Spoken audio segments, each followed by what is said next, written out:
বন্ধুরা, আজ আমি তোমাদের সাথে শেয়ার করব মিষ্টি কুমড়োর একটা রেসিপি। ভীষণই ভালো খেতে হয় এই রেসিপিটি। যে কোনো দিন তোমরা এইভাবে নিরামিষ দিনে বিশেষ করে এরকম একটা রেসিপি বানিয়ে নিতে পারো। রুটি, ভাত, পরোটা সব কিছুর সাথে ভীষণই ভালো লাগবে খেতে। তো চলো শুরু করি, আমার সাথে থাকো, দেখতে থাকো, আর সকলের লাইক দিয়ে শুরু করো। হ্যালো ফ্রেন্ডস, ওয়েলকাম টু প্রতিমার রান্নাঘর। আমার রান্নাঘরে আপনাদের সবাইকে অনেক অনেক স্বাগত।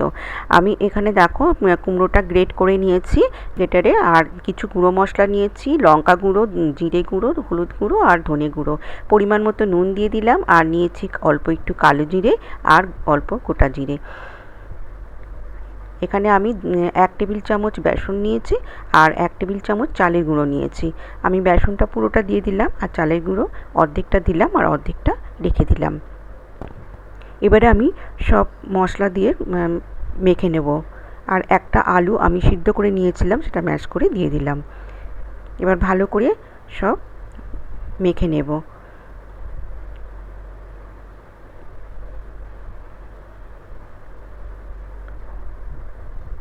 ভালো করে মাখা হয়ে গেছে।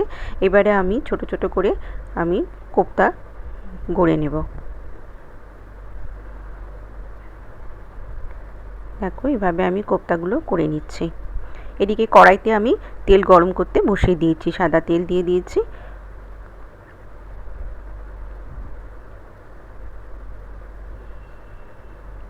কোপ্তাগুলো গোল গোল করে নিয়ে আমি চালের গুঁড়োতে একটু কোটিং করে নিচ্ছি। তেলটা গরম হয়ে গেছে, আমি তেলের মধ্যে দিয়ে দিলাম কোপ্তাগুলো।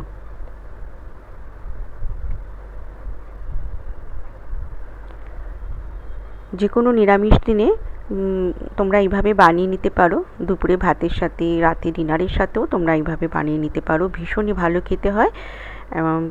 অনেকেই বাচ্চারা অনেকেই কুমড়ো খেতে চায় না, এইভাবে যদি কোপ্তা করে দাও তো আনন্দ করে খেয়ে নেবে। ভীষণই ভালো খেতে হয়। এইভাবে আমি সব কোপ্তাগুলো ভেজে নিচ্ছি। কোপ্তাগুলো আমার সব ভেজে আমি তুলে নিয়েছি। এবারে আমি কড়ার মধ্যে ওই তেলের মধ্যেই আমি গোটা জিরে আর তেজপাতা ফোড়ন দিয়েছি, আর একটা আলু আমি সিদ্ধ করে নিয়েছিলাম, হাফ সিদ্ধ করে নিয়েছিলাম, নিয়ে আমি ডুমো ডুমো করে বড় বড় করে কেটে নিয়েছি এবং আলুটা দিয়ে দিলাম। আর গ্রেভির জন্যে আমি একটা টমেটো, একটা কাঁচা লঙ্কা আর 1 ইঞ্চ মতো আদা আর 4টে গোটা কাজু একসাথে পেস্ট করে নিয়েছি। দেখো দিয়ে দিলাম। এই বাটিটাতে জল দিয়ে আমি ধুয়ে নেব, বাটির জলটাও দিয়ে দেব।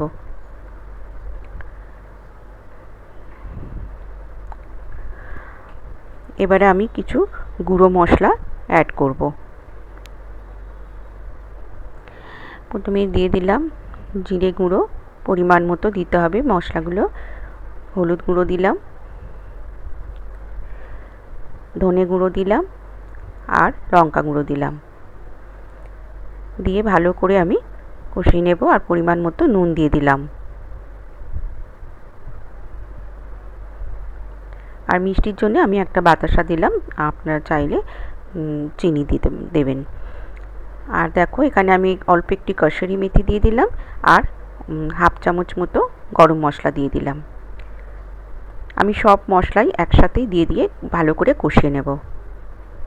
আলুটা সিদ্ধ করাই আছে, বেশি টাইম লাগবে না। আর আমি দিয়ে দিলাম 1 চামচ মতো কাশ্মীরি গুঁড়ো লঙ্কা, কালারটা সুন্দর আসবে।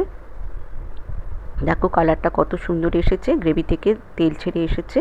এবারে আমি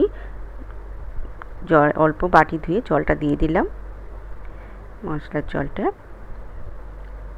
আমি আরও একটু জল দেব, যেহেতু কোপ্তা কারি তো একটু জল টানবে কোপ্তাতে, তাই আর একটু জল দিয়ে দেব। আমার চ্যানেলে যেসব বন্ধুরা নতুন ভিজিট করছো, প্লিজ বন্ধুরা আমার চ্যানেলটিকে সাবস্ক্রাইব করে আর ভালো লাগলে লাইক দিয়ে দিও। আর আমার চ্যানেলের নিত্য নতুন আপডেট পেতে হলে পাশে থাকা বেল আইকনটি অবশ্যই অন করে দিও। দেখো আমি কোপ্তাগুলোও দিয়ে দিলাম, ফুটে উঠেছে ঝোলটা, আমি কোপ্তাগুলো দিয়ে দিলাম। আমি আর ঢাকা দেবো না, কিছুক্ষণ 2-3 মিনিট একটু ফুটতে দেবো। গ্রেভিটা একটু ঘন হয়ে আসলে নামিয়ে নেব। দেখো রেডি হয়ে গেছে, আমি গ্যাসটা বন্ধ করে দিলাম। এবারে আমি একটা সার্ভিং বলে সার্ভ করে দেখাচ্ছি। তোমরা অবশ্যই বাড়িতে একবার এইভাবে ট্রাই করে দেখো বন্ধুরা, ভীষণই ভালো খেতে হয়। আমি আবারও বলছি, আর কমেন্ট করে আমাকে অবশ্যই জানিও যে তোমাদের আজকের রেসিপি কেমন লেগেছে।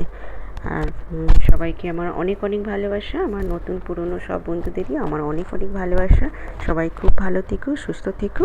আজকের মতন টাটা।